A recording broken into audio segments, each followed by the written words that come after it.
সবাইকে স্বাগত জানাচ্ছি আজকের এই বিশেষ এক্সপ্লেনারে।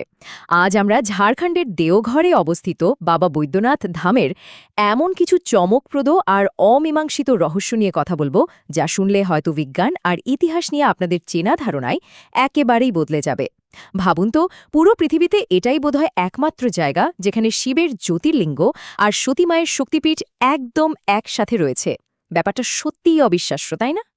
আচ্ছা, চলুন বিষয়টা একটু তলিয়ে দেখা যাক।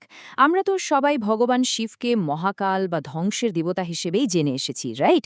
কিন্তু এখানে একটা বিরাট বড় প্রশ্ন থেকেই যায়। পুরো বিশ্বব্রহ্মাণ্ডের যিনি চরম ধ্বংসকর্তা, তাকে কেন শুধু এই একটা নির্দিষ্ট জায়গায় বৈদ্য, অর্থাৎ একজন মেডিকেল ডাক্তার বা চিকিৎসক হিসেবে পুজো করা হয়? এই কসমিক সার্জন বা মহাজাগতিক শল্য চিকিৎসকের পেছনের আসল রহস্যটা আসলে কি? পর্ব ১, মহাজাগতিক শল্যচিকিৎসকের পৌরাণিক কাহিনী।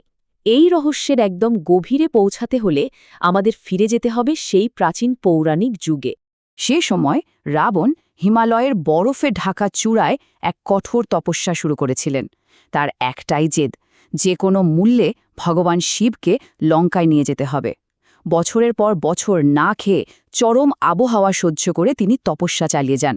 কিন্তু শিব যখন কিছুতেই দর্শন দিলেন না, তখন রাবণ এক চরম পদক্ষেপ নেন। তিনি নিজের খড়গ দিয়ে নিজেরই মাথা কাটতে শুরু করেন। একে একে ৯টি মাথা কেটে তিনি শিবলিঙ্গে অর্পণ করেন। ঠিক যখন তিনি ১০ম মাথাটি কাটতে যাবেন, তখনই ঘটে সেই মহাজাগতিক হস্তক্ষেপ। ভগবান শিব স্বয়ং প্রকট হন এবং রাবণের কাটা পড়া ওই ৯টি মাথা নিজের হাতে আবার জুড়ে দেন। আর এই ঘটনায় রাবণকে করে তোলে আগের চেয়েও বহুগুণ শক্তিশালী। ভগবান শিবের এই অদ্ভুত রূপটিই হল বৈদ্য। এই যে অলৌকিকভাবে মাথাগুলো জুড়ে দেওয়া হলো, এই মহাজাগতিক শল্য চিকিৎসা বা ঐশ্বরিক নিরাময়ের জন্যই এই জ্যোতির্লিঙ্গের নাম চিরকালের জন্য হয়ে যায় বৈদ্যনাথ। সহজ কথায়, এমন একজন কসমিক সার্জন যিনি মহাবিশ্বের যে কোনো ক্ষত বা রোগ একেবারে সারিয়ে তুলতে পারেন। এরপর শিব রাবণকে নিজের একটি রূপ অর্থাৎ কামনা লিঙ্গ প্রদান করেন, কিন্তু একটা কড়া শর্ত জুড়ে দেন। লঙ্কায় নিয়ে যাওয়ার পথে এটাকে কোনোভাবেই মাটিতে রাখা যাবে না। দেবতারা তো প্রমাদ গুনলেন। তারা জানতেন এটা লঙ্কায় পৌঁছালে রাবণকে হারানো একেবারেই অসম্ভব হয়ে যাবে। তাই তারা একটা ফাঁদ পাতলেন। তারা বরুণদেবকে কাজে লাগালেন। বরুণদেব রাবণের পেটে প্রবেশ করায় রাবণ প্রচণ্ড শৌচাগারের প্রয়োজন অনুভব করলেন এবং বাধ্য হয়ে নিচে নামলেন। ঠিক তখনই ভগবান গণেশ বৈজু নামের এক সাধারণ রাখালের ছদ্মবেশে সেখানে হাজির হন। রাবণ তার হাতে শিবলিঙ্গটি দিয়ে মাটিতে না রাখার করার নির্দেশ দেন ঠিকই, কিন্তু বৈজু অতিরিক্ত ভারের অজুহাত দেখিয়ে সেটা মাটিতে রেখে দেন। রাবণ ফিরে এসে শত চেষ্টা করেও আর সে লিঙ্গ তুলতে পারেননি। জানেন, তার বুড়ো আঙুলের ছাপ নাকি আজও সেই পাথরে অনুভব করা যায়। পর্ব ২, আসল জ্যোতির্লিঙ্গ বিতর্ক। পৌরাণিক কাহিনী তো শুনলাম, কিন্তু এবার যদি আমরা ঐতিহাসিক আর ভৌগোলিক অনুসন্ধানের দিকে তাকাই, তাহলে এক বিরাট বিতর্কের সামনে এসে দাঁড়াতে হয়। দেওঘরের এই মন্দিরটি কি সত্যিই সেই আসল জ্যোতির্লিঙ্গ? এখন এখানকার সবচেয়ে আকর্ষণীয় বিষয়টি হল আদি শঙ্করাচার্য রচিত দ্বাদশ জ্যোতির্লিঙ্গ স্তোত্রমের এই সংস্কৃত লাইনটিতে। খেয়াল করে দেখুন, এখানে বৈদ্যনাথের অবস্থানের বর্ণনা দিতে গিয়ে চিতাগ্নৌ বা চিতাভূমি শব্দটি ব্যবহার করা হয়েছে। চিতাভূমি মানে তো শ্মশান, রাইট? প্রাচীন পুরাণ অনুযায়ী ভগবান বিষ্ণু তার সুদর্শন চক্র দিয়ে মাতা সতীর শরীর যখন ৫১ খণ্ডে বিভক্ত করেন, তখন সতীর হৃদয় ঠিক এই জায়গায় এসে পড়েছিল। আর ভগবান শিব স্বয়ং এখানেই সেই হৃদয়ের শেষকৃত্য সম্পন্ন করেছিলেন। এই কারণেই এটাকে মহাবিশ্বের আদিম চিতাভূমি বলা হয়।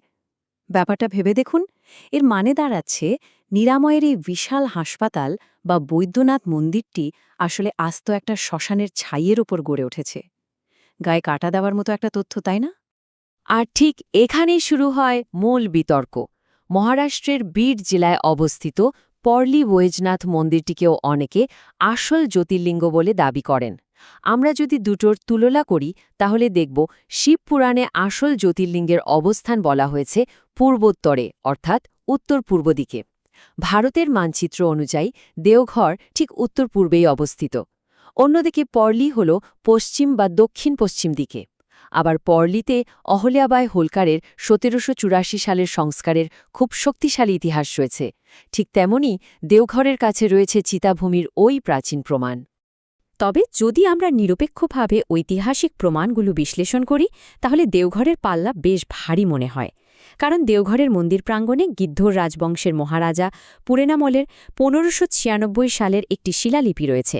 শুধু তাই নয়, ব্রিটিশ ঔপনিবেশিক আমলের প্রখ্যাত ইতিহাসবিদ স্যার উইলিয়াম উইলসন হান্টার তার ১৮৭৭ সালের গেজেটিয়ারেও এটিকে ভারতের অন্যতম গুরুত্বপূর্ণ তীর্থস্থান হিসাবে গভীরভাবে উল্লেখ করেছেন। এগুলো কিন্তু বেশ শক্ত ঐতিহাসিক ভিত্তি। পর্ব ৩, স্থাপত্যের রহস্য এবং অসঙ্গতি। ইতিহাস থেকে এবার চলুন নজর দেওয়া যাক এই মন্দিরের অবিশ্বাস্য কাঠামোর দিকে। ৭২ ফুট উঁচু মূল মন্দিরটি ছাড়াও এই পুরো প্রাঙ্গণটি আসলে ২২টি আলাদা আলাদা মন্দিরের এক অদ্ভুত সংযুক্ত গোলকধাঁধা। তবে আসল রহস্যটা লুকিয়ে আছে এর ঠিক চূড়ায়।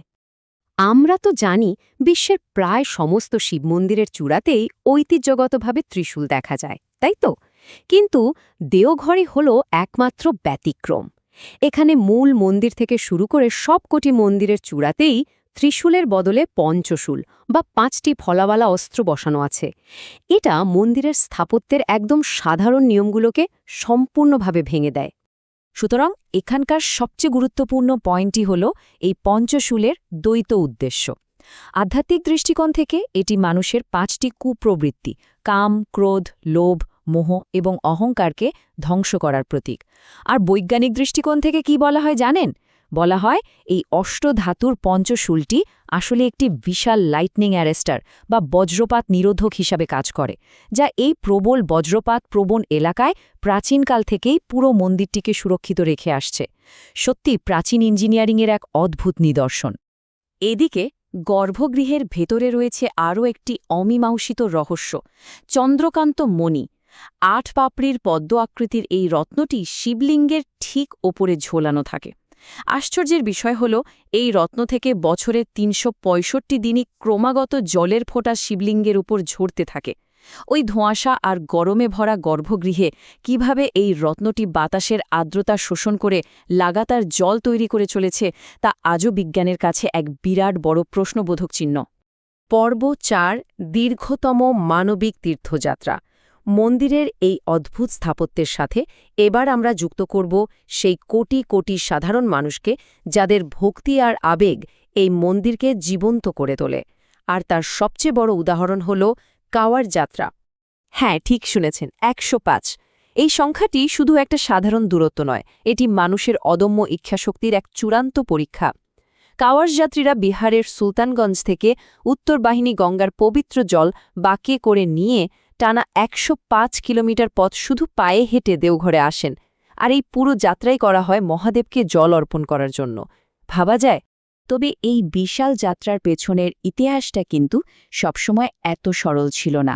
১৮০০ শতাব্দীতে এই মন্দিরটি পরিচালনা করতেন সর্দার পণ্ডারা, কিন্তু ১৯০০ শতাব্দীতে যখন ইস্ট ইন্ডিয়া কোম্পানি এই এলাকায় আধিপত্য বিস্তার করে তখন তারা এই তীর্থযাত্রাকে নিছক রাজস্ব আদায়ের একটা বিরাট উৎস হিসেবে দেখতে শুরু করে।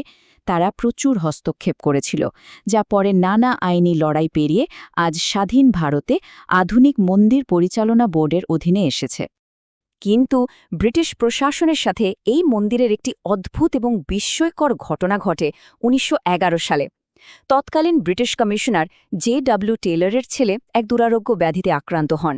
সব বড় বড় ডাক্তার যখন হাল ছেড়ে দিয়েছে তখন এক সাধুর পরামর্শে তিনি মন্দিরে একটি বিশেষ মুকুট অর্পণ করেন এবং আশ্চর্যজনকভাবে তার ছেলে পুরোপুরি সুস্থ হয়ে ওঠেন। অবিশ্বাস্য, তাই না? আর ঠিক সেই ঘটনা থেকেই জন্ম নেয় নাগ মুকুটের ঐতিহ্য। এখানে সবচেয়ে আশ্চর্যের বিষয়টি কি জানেন? মহাজাগতিক চিকিৎসকের জন্য এই সবচেয়ে ভিআইপি নৈবেদ্যটি কিন্তু কোনো সাধু বা পুরোহিত বানান না। প্রতিদিন দেওঘর সেন্ট্রাল জেলের মৃত্যুদণ্ড এবং যাবজ্জীবন সাজাপ্রাপ্ত আসামিদের হাতে অত্যন্ত নিখুঁত এবং শুদ্ধভাবে এই তাজা ফুলের মুকুটটি তৈরি হয়। সমাজের একেবারে প্রান্তিক অপরাধীদের হাত দিয়ে পরম চিকিৎসকের এই পুজো বড় অদ্ভুত এক বৈপরীত্য, তাই না? পর্ব ৫ নিরাময়ের বিজ্ঞান। এবার আসুন পুরাণ আর ইতিহাস থেকে একটু বেরিয়ে আধুনিক বিজ্ঞানের আলোয় এই বৈদ্য বা নিরাময়কারী মন্দিরের সবচেয়ে বড় রহস্যটি বোঝার চেষ্টা করি। কেন আজও ক্যান্সারের শেষ পর্যায়ের রোগী বা প্যারালাইসিসে ভোগা মানুষজন এখানে এসে সুস্থ হয়ে যাওয়ার মতো ঘটনা ঘটে। এবং এটি চমৎকারভাবে তুলে ধরে বিজ্ঞানের সেই ধারণাটিকে যাকে বলা হয় প্ল্যাসিবো এফেক্ট অফ ফেইথ। দেখুন, যখন একজন মানুষ মৃত্যুর ভয়ে কাঁপতে থাকে তখন তার শরীর প্রচুর কর্টিসল এবং স্ট্রেস হরমোন রিলিজ করে, যা তার রোগকে আরও বাড়িয়ে দেয়। কিন্তু সেই মানুষটি যখন বৈদ্যনাথের গর্ভগৃহে এসে সেই মহাজাগতিক চিকিৎসকের চরণে নিজের সমস্ত ভয় সমর্পণ করে, তখন তার স্ট্রেস লেভেল জাদুকরীভাবে কমে যায়। এই গভীর বিশ্বাস মস্তিষ্কে এমন এক সংকেত পাঠায় যা মানুষের শরীরের নিজস্ব ন্যাচারাল হিলিং বা নিরাময় প্রক্রিয়াকে সক্রিয় করে তোলে। আজকের এই আলোচনার একদম শেষে এসে আমরা একটা গভীর প্রশ্নের সামনে দাঁড়াই। নিরাময়ের এই যে অলৌকিক ক্ষমতা, এটা কি সত্যিই দেওঘরের ওই চন্দ্রকান্ত মণি বা পবিত্র পাথরের মধ্যে লুকিয়ে আছে, নাকি মানুষের মনে সেই অপার শক্তির মধ্যে, যা সম্পূর্ণ ভক্তি ও সমর্পণের মাধ্যমে ভয়কে জয় করে নিজের শরীরকে নিজেই সারিয়ে তুলতে পারে? বিজ্ঞান এবং আস্থার এই অপূর্ব সংযোগের বিষয়টি আপনাদের চিন্তাভাবনার জন্যই ছেড়ে দিলাম। আশা করি আজকের এক্সপ্লেনারটি আপনাদের ভাবিয়েছে। আগামীতে আবার দেখা হবে এমনই কোনো রহস্যময় বিষয় নিয়ে।